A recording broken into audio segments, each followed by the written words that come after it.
tarde. Bem-vindos ao nosso podcast O Amor Saudável Ensina, Fortalece e Respeita.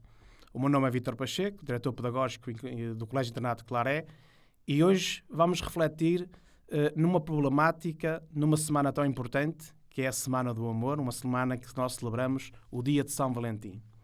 Hoje em dia, todos sabemos, e o amor nas suas vertentes várias, sem dúvida nenhuma que é algo que nós devemos celebrar, mas ao mesmo tempo também, e hoje cada vez mais, falamos de várias preocupações.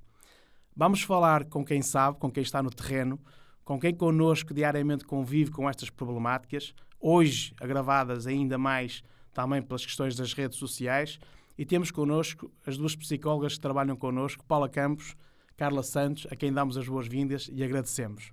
Bem-vindas a este novo podcast. Vamos então começar, e começo por ti, Paula. O que define uma relação saudável entre os jovens? Quais os sinais que distinguem a relação funcional, uma relação disfuncional, os níveis de relacionamento? O que é que nós podemos falar sobre isto? É um prazer estar aqui e poder refletir em conjunto sobre questões que são questões de todos os dias com que nós nos confrontamos e realmente nós somos fundamentalmente seres sociais. E porque somos seres sociais, a relação entre os jovens, a forma como se encontram, como estão, assume aqui particular importância e é uma das tarefas do seu desenvolvimento mais importante. O que é uma relação saudável? É uma relação em que as individualidades se respeitam. E se respeitam numa comunicação que é aberta e se respeitam nos limites daquilo que é a partilha de cada um, numa relação de confiança e, acima de tudo, de promoção do bem-estar emocional de ambas as partes. Quando nós falamos de relações saudáveis, falamos também, acima de tudo, de um espaço, e agora focando naquilo que são os jovens, particularmente, num espaço onde é importante haver uma expressão de emoções, de sentimentos, sem medo de julgamentos e numa atitude de partilha. Eu dou, tu dás. O que acontece como este produto final tem algo de ti, tem algo de mim, mas é diferente de nós os dois. Portanto, esta é aquilo que eu considero ser, de facto, uma relação saudável. Agora, há relações que são mais funcionais e há relações que são mais disfuncionais. E aqui, de facto, esta distinção parece-me particularmente importante, porque quando as coisas acontecem com respeito mútuo, em que há uma valorização da autoestima de cada uma das partes. Quando a relação serve para ajudar também a desenvolver competências de gerir conflitos mais interiores, mais exteriores. Eu diria, numa relação do win-win, em que ambos são vencedores, porque ambos conseguem, de facto, atingir objetivos positivos, estamos a falar de uma relação que é funcional. Quando isto não existe, há aqui áreas de comprometimento que são mais ou menos graves, também em função daquilo que vai acontecendo. E estou-me a reportar, por exemplo, a questões de manipulação emocional, com chantagens, com culpabilizações, relações de uma dependência excessiva da outra parte, em que se perde muito a questão da identidade, do pensamento próprio.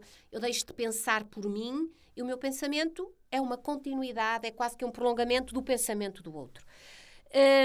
Em que é baseada não em emoções positivas, mas em críticas constantes, numa incapacidade de comunicação sem agressividade, portanto, que é pautada muitas vezes por agressividades, por desvalorização da outra parte. Portanto, aqui estamos no campo do disfuncional. Isto, digamos que a maior parte das relações passam por estas duas polaridades. Claro que o objetivo é que seja o mais funcional e promotor do desenvolvimento saudável o mais possível. Mas muitas vezes é isto que acontece. Muito bem. Carla, numa sociedade, num mundo com tantos desafios, onde tudo é quase instantâneo, o que nos podes dizer sobre os desafios nas relações atuais dos jovens, no mundo de comunicação instantânea, com as redes sociais, com as mensagens. Que desafios é que nós temos pela frente? Imensos. Eu acho que começaria por dizer isto, que de facto os jovens hoje, os adultos também, mas estamos aqui hoje particularmente a falar dos jovens, os jovens enfrentam um conjunto de desafios que de facto põem à prova as competências que vão adquirindo, o próprio sistema de educação em que eles estão inseridos, e todos estes desafios de alguma forma também se vão colocar na relação interpessoal, que depois pode assumir um contorno de uma relação mais afetiva, mais íntima, etc. Não é? Vivemos a era das redes sociais, vivemos a era do imediatismo, da conectividade constante, não é? E este estar constantemente ligado ao mundo virtual traz aos jovens desafios permanentes. O facto deles se sentirem, muitas das vezes, pressionados por aquilo que observam nestas redes sociais, não é? A pressão constante do digital, do criar uma imagem que muitas das vezes não corresponde à imagem real, não é? E viverem à luz desse ideal quase que romantizado daquilo que são as relações e que depois vamos perceber que não acontecem desta forma, não é? Portanto, não são realistas. Portanto, esta falta de realismo relativamente àquilo que é o mundo das relações afetivas.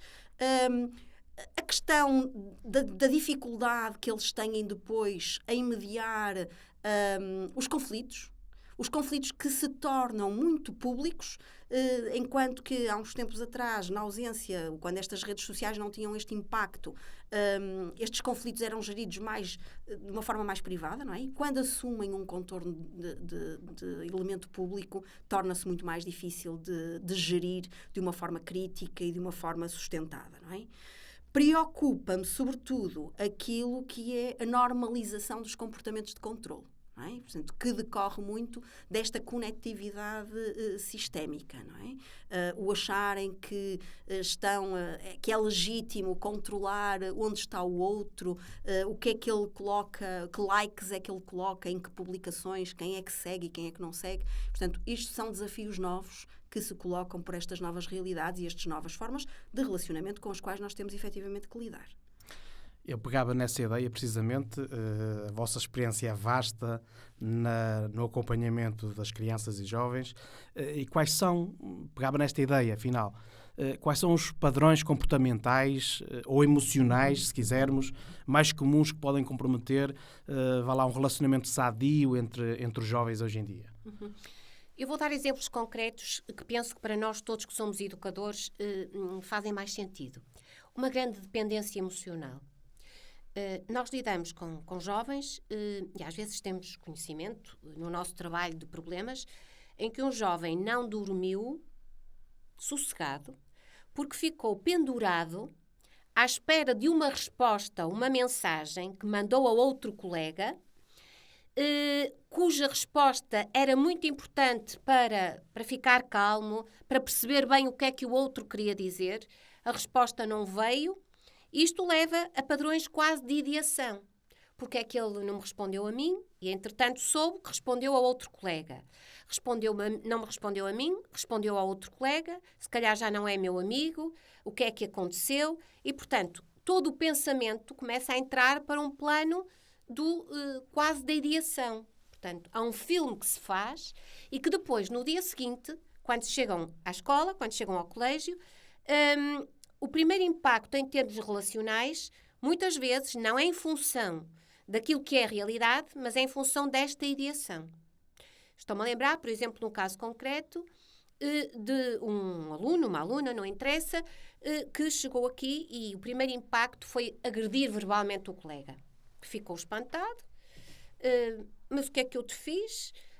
Não foi nada, não fizeste nada, porque depois também não nos podemos esquecer daquilo que são as idades em que estas coisas acontecem. E, portanto, há um amoar, há um ficar retraído, há uma não partilha e há uma necessidade de apoio social. E muitas vezes o apoio social passa por já não sou teu amigo, vou procurar outro amigo.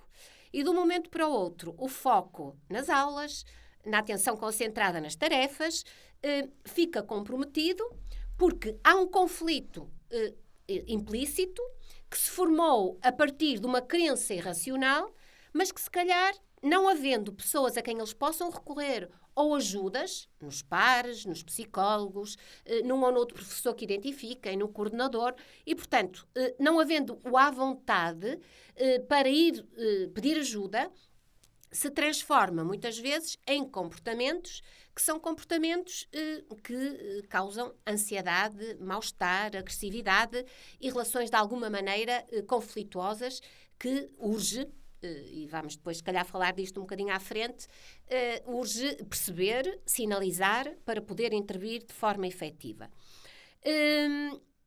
Também existem casos de uma falta de respeito pelaquilo que é a individualidade do outro.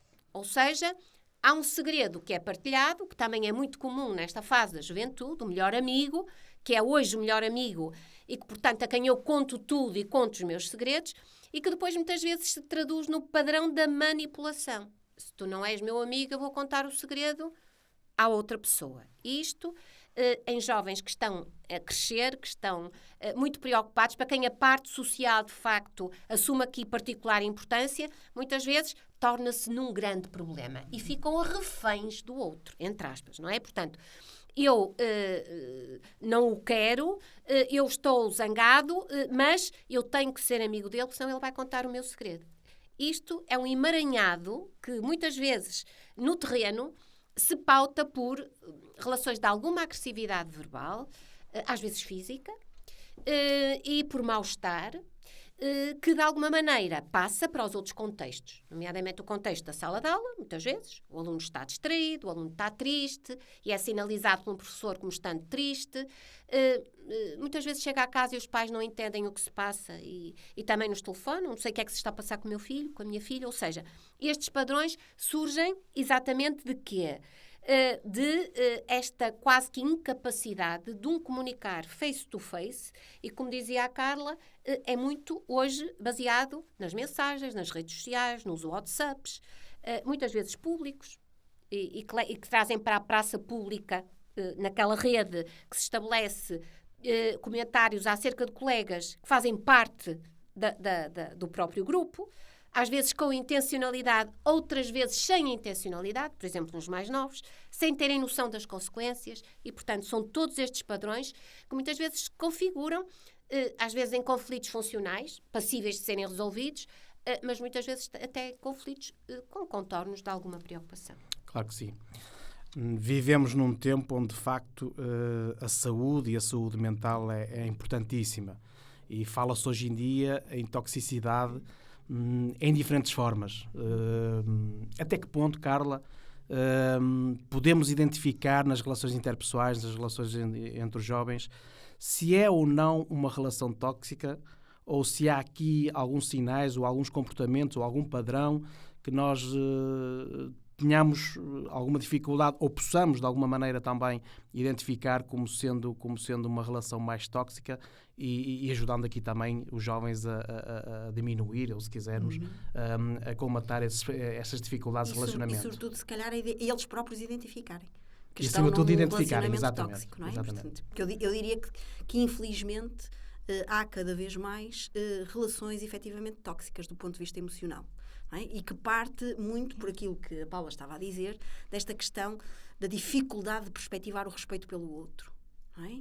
Da empatia, da incapacidade muitas das vezes de se colocar no lugar do outro e da convicção de que é legítimo controlar o outro para o seu próprio bem-estar. Não é? E se calhar acho que começaríamos por dizer aqui que qualquer relação onde se põe em causa o bem-estar da outra pessoa e de si próprio, não é? Porque também há esta dualidade e esta dinâmica, qualquer relação que põe em causa este bem-estar é uma relação tóxica.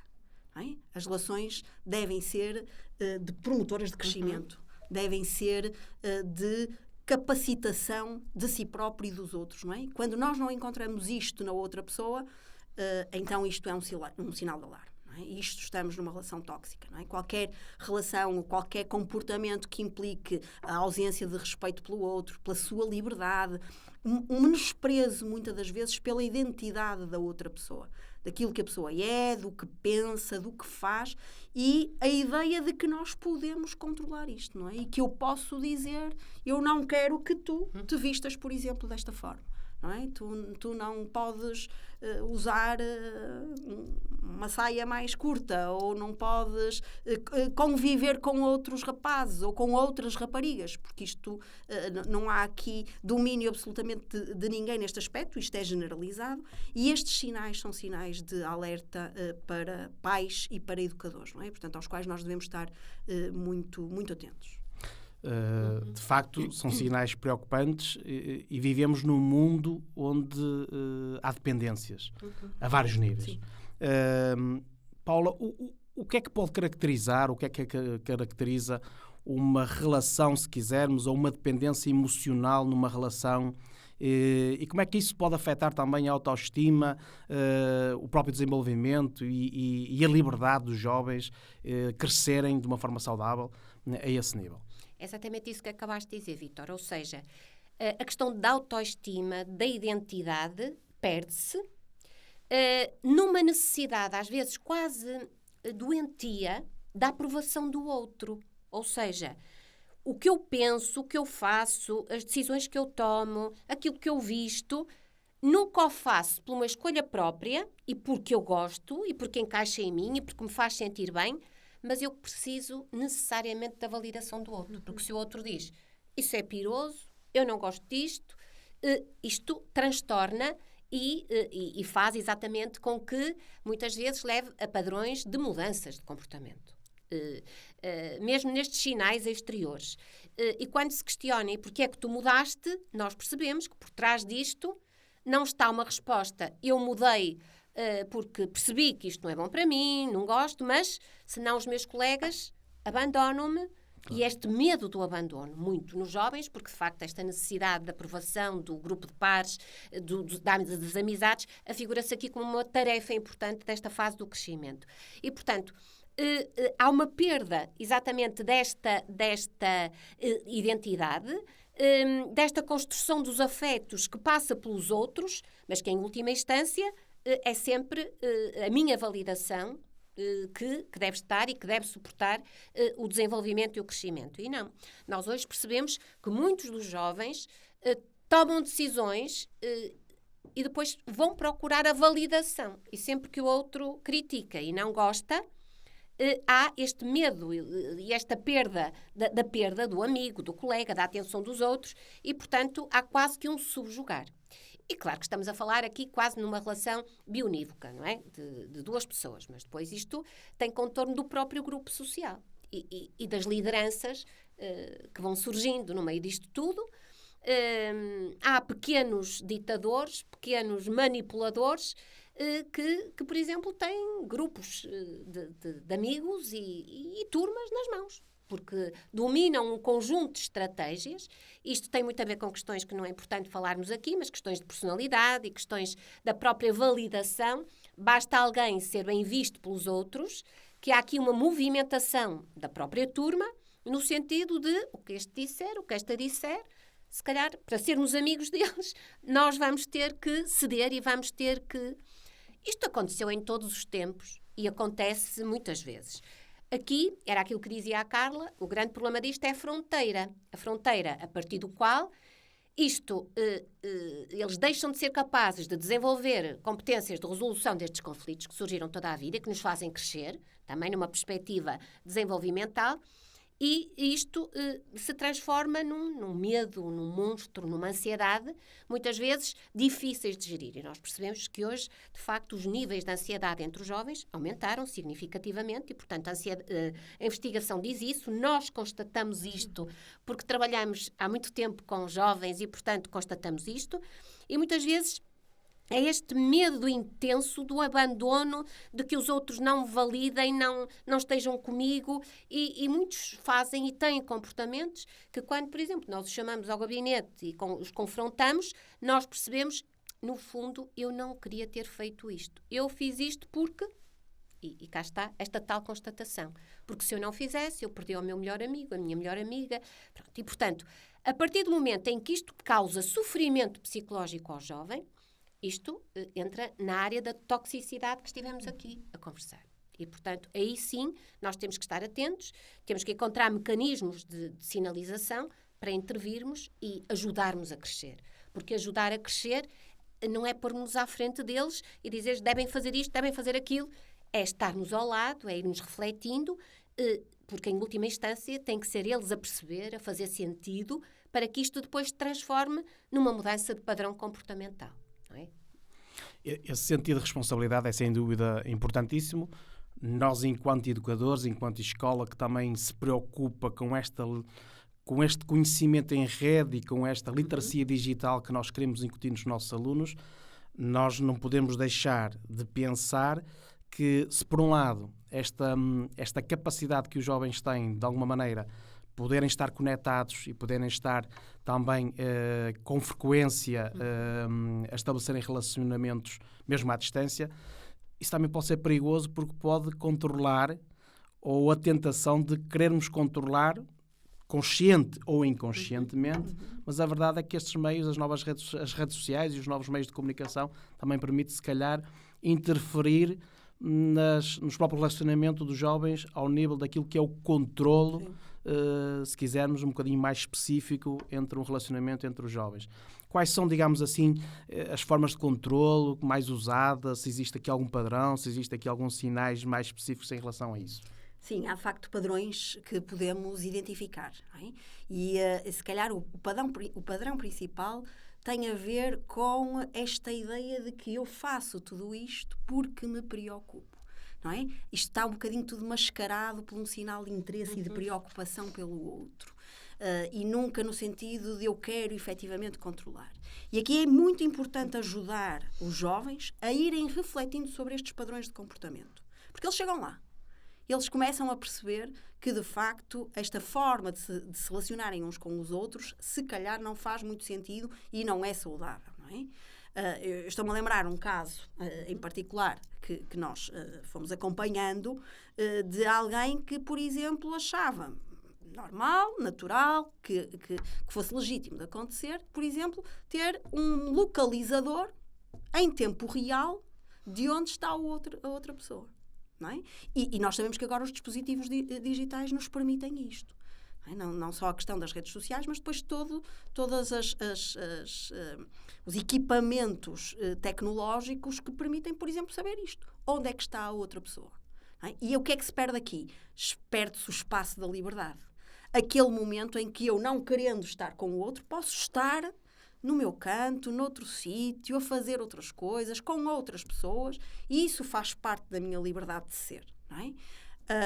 Mas se eu tenho alguém, como era o caso específico, que sabe a toda a hora e a todo minuto onde é que eu me encontro, onde é que está esta liberdade? Onde é que estão estes limites? Portanto, esta dificuldade em perceber os limites daquilo que é um relacionamento tranquilo, harmonioso, saudável, caracterizado por tudo aquilo que uns relacionamentos, nomeadamente dos adolescentes, têm, até de dramáticos, mas aquilo que não é efetivamente saudável para eles, para ambas as partes. Não só o que é controlado, mas também quem controla, não é? Portanto, e esta necessidade de monitorizar sistematicamente o que o outro está a fazer, monitorizar mensagens, não é? Aliás, descobrimos há relativamente pouco tempo que era possível, através de uma das redes sociais, ter acesso à rede social da outra pessoa e controlar em tempo real as reações da outra pessoa. Onde é que ela põe um like, como é que ela reage, que tipo de post faz, quem segue e, portanto, depois o receio todo que isto desenvolve, não é? E, portanto, quando, por exemplo, eu conversava com esse jovem e a tentar um bocadinho encontrar aqui o fio a este novelo e a este emaranhado de emoções, não é? Essa própria pessoa chegou à conclusão, não, isto de facto não faz sentido, então eu não posso mandar uma mensagem a um amigo ou uma amiga sem que a outra pessoa me venha cobrar alguma coisa, não é? E, portanto, este imediatismo todo, este controlo, muitos sinais de querer os códigos, por exemplo. É muito frequente isto. Eles acharem que têm direito a ter o código do telemóvel do amigo colorido, não é? Não queria aqui colocar, mas do namorado, da namorada, com quem estão numa relação, acharem que isto é legítimo, ter este código, não é? Portanto, a ausência completa de limites, a ausência da percepção da intimidade. Não é? Conseguimos vislumbrar o trabalho que temos pela frente do ponto de vista da educação, ou ajudar, ou contribuir também para a educação dos jovens e desta questão dos valores que é fundamental. Estava a pensar aqui numa questão, todos nós conhecemos os números que nos são apresentados diariamente e então nas últimas semanas sobre a violência doméstica. É algo preocupante e nós como sociedade não podemos de maneira alguma deixar de falar desse assunto, e hoje em dia, ou cada vez se fala mais também na violência no namoro.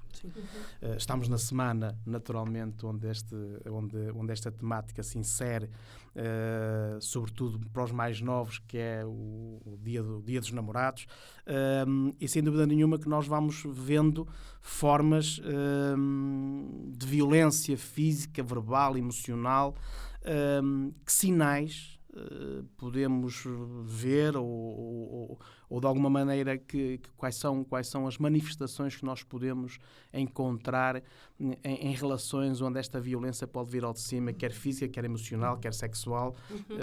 Paula, o que é que nós podemos falar sobre essa questão?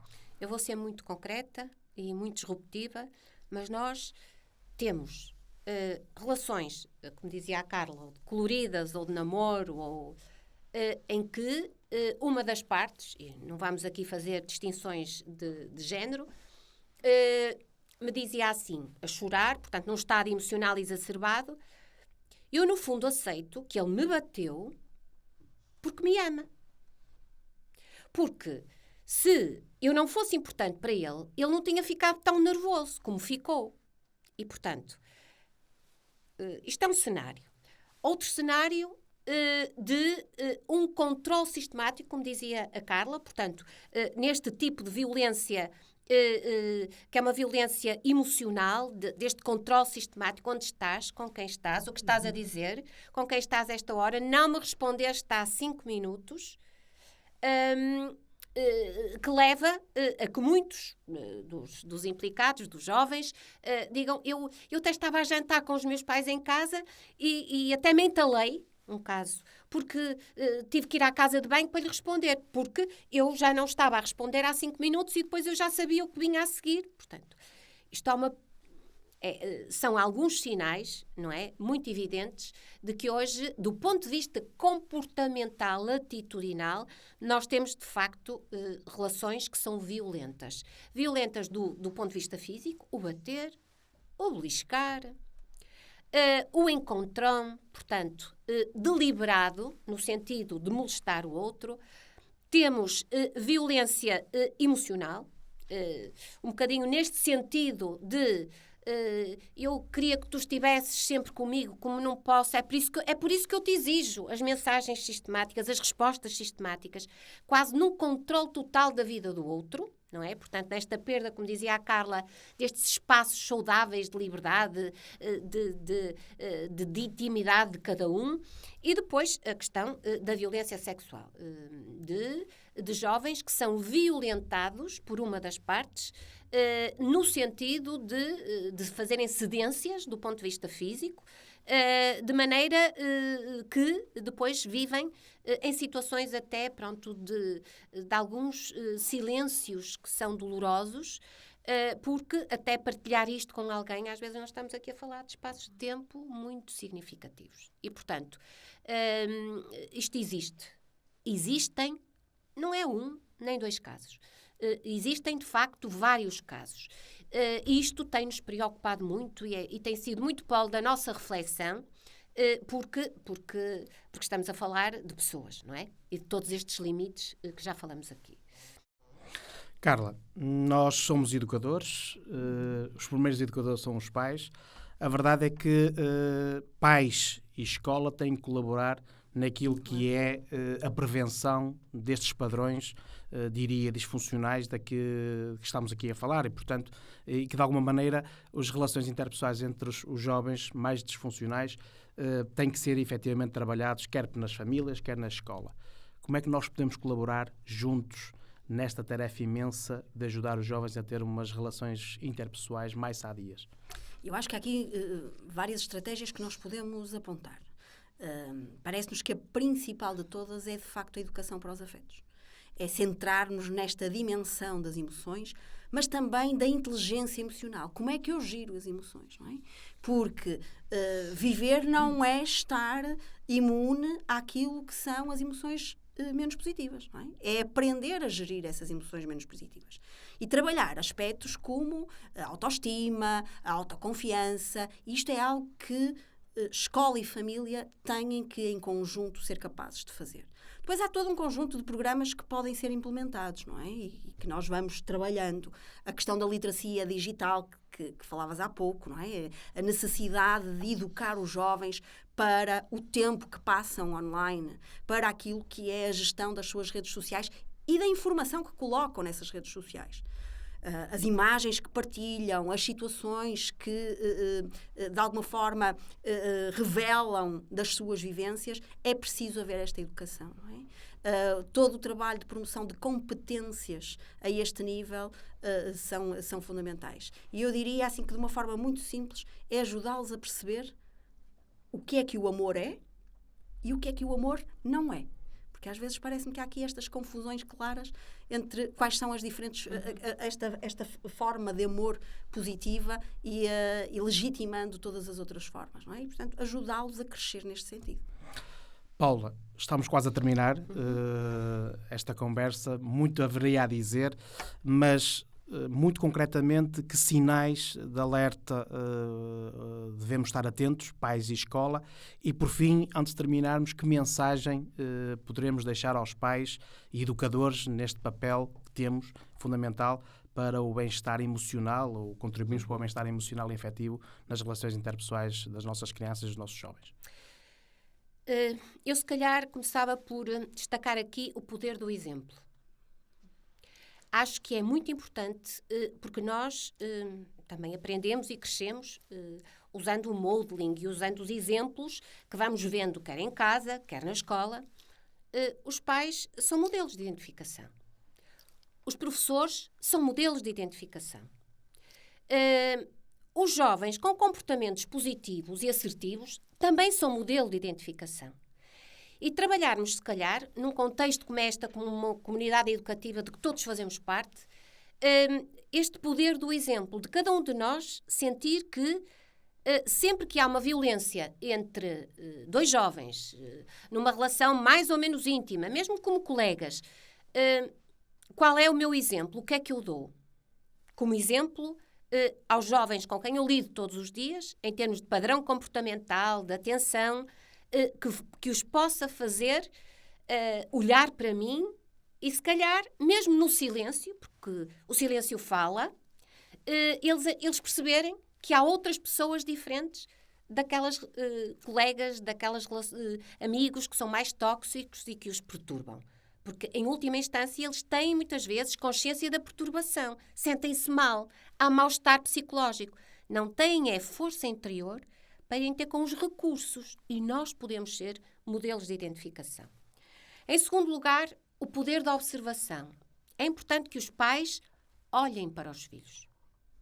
Estejam atentos aos sinais.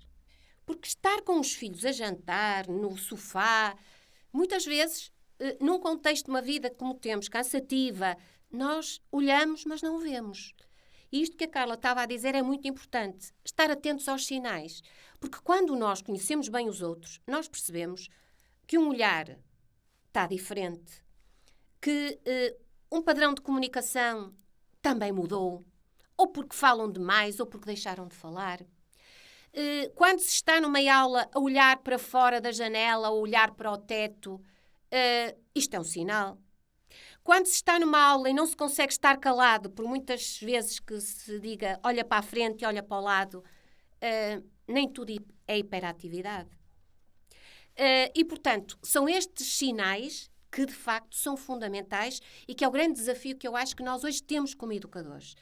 Tirar os excessos de informação, a padronização de todos estes novos formatos de comunicação e de relacionamento e, se calhar, sermos mais genuínos e mais simples, olhando para os outros, escutando os outros e percebendo o que é que mudou, de repente, naquele jovem ou naquela jovem.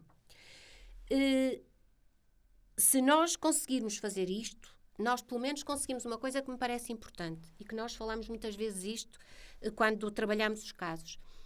Uma coisa é identificar uma situação no início, porque alguém sinalizou, um professor disse, veio ter connosco e disse: este aluno está diferente. O pai ou a mãe dizem: psicóloga, não sei o que é que se passa com o meu filho, mas há aqui qualquer coisa.